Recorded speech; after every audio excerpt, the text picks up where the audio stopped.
Нема никакви пропусти во изградбата на патот до модуларната болница, истакнаа денес од клиничката болница откако пред неколку денови ВМРО ДПМН е на прес обвини дека патот во вредност од 700.000 денари после само неколку месеци од изградбата е сериозно оштетен. Поради промена на плановите на клиничката болница и префрлање на техничкиот дел од болницата на оваа страна од патот, почнаа тешките камиони да поминуваат по оваа траса од патот, каде што гледате има сериозни оштетувања. Тешките камиони предизвикуваат оштетување и на многу посериозни патишта, а не само на овој наш пристапен пат овде, и тоа е проблем со кој што ќе разговараме со изведувачот на новата клиничка болница, проблем кој што ќе треба да го санираат тие по договор со нас.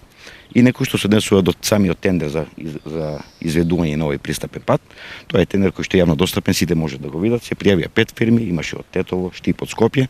имаше електронска аукција, договорот го доби фирмата која што понуди најниска цена,